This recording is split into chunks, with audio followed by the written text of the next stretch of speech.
Welcome, and today we're just going to have a quick little exploration of some interesting places. Nothing less. And sometimes I look at this Pinterest page and my research begins with one subject and quickly escalates into some kind of rabbit hole. And here I'm 20 minutes in, and I thought I'd hit screen record.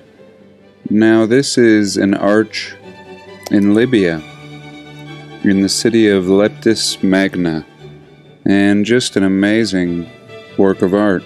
And here's an oil painting of Baalbek, Lebanon in 1839. And really just imagine these people stumbling upon this and how small and puny they must feel, and clearly realizing that they are in the presence of a giant people. And really this whole old world appears to have been built by giant people, and people just seeming tiny compared to everything. And here's some ruins in Mexico, 1874. Just a gorgeous picture. And everything being underground. Just beautiful and intricate architecture. Something that we don't see at all anymore.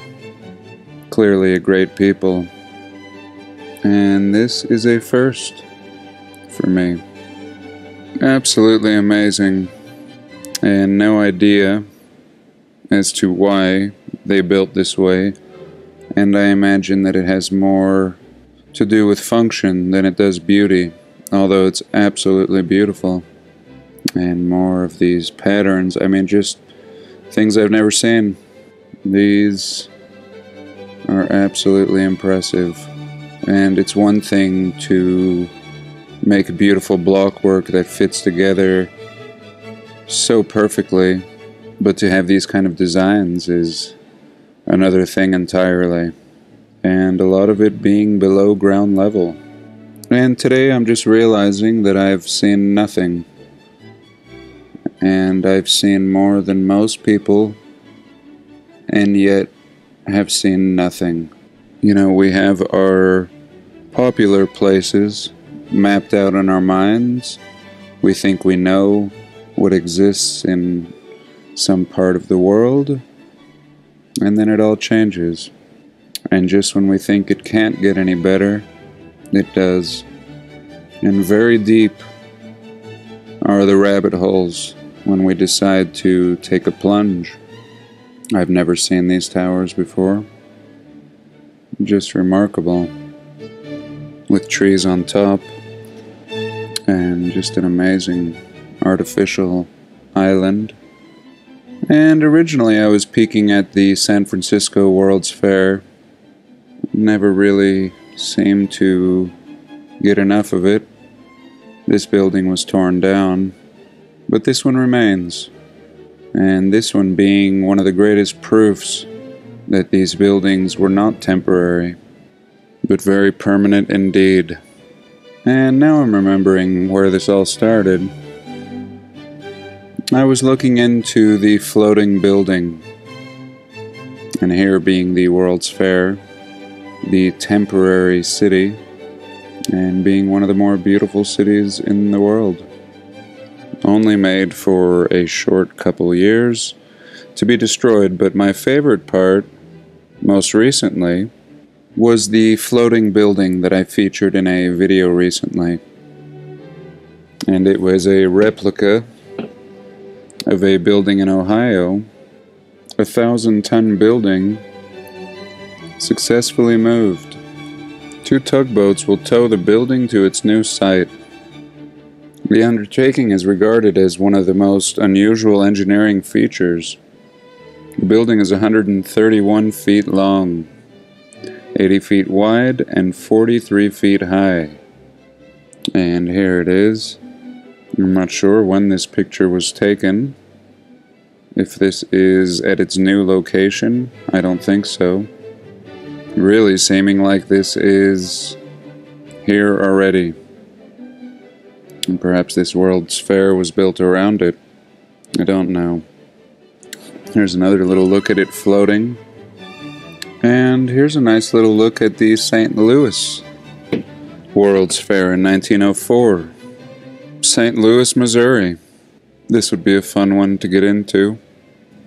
And really, I've been having some fun looking at a lot of these types of buildings, showing proposed buildings or architectural renderings for buildings that may be entered in competitions. Here, this is an entry to the Chicago Tribune Tower competition of 1922, and just amazing. And really, I'm starting to believe that maybe not all, but many of these may have actually existed and may actually be depictions of actual buildings. And what led me to this thought was the last video that I did about Washington, D.C. and the Washington Monument, and how it showed a line at 150 feet. And we're told in the narrative that this line is due to the running out of stone at a particular quarry, and they changed stones and they changed quarry sites, and hence the discoloration in the rest of the stone, leading up to 550 feet. But when we looked at the architectural renderings, we see this coloration of stone even in the rendering, and that doesn't make any sense, which leads me to believe that that rendering was actually the real building. And this leads me to believe that many of these now could actually be real buildings, especially when we're seeing these renderings. And I do wish I could read Russian and see what this says, because the base of this building is absolutely reminding me once again of the Washington Monument and the very Mayan-looking pyramid base that we saw, and actually seeming as if everything had been completely buried, and absolutely amazing. And I'm certain that this says something very similar, that this is some sort of rendering, and very exciting. This opens up a whole new can of worms to what the ancient world may have looked like. Here, for example, is a look at the proposed building for the New York American, 58th Street and Broadway, Barney and Chapman Architects. Now, again, in this time period, you know, we're talking about the 1850s, early 1900s, and people are even going to think about building a building like this? Even propose building buildings like this? I've never seen anything so glorious. And really, one would know better than to propose something like this in that time period. And even this proposed rendering looks old, and really leads me to believe that this may have been here.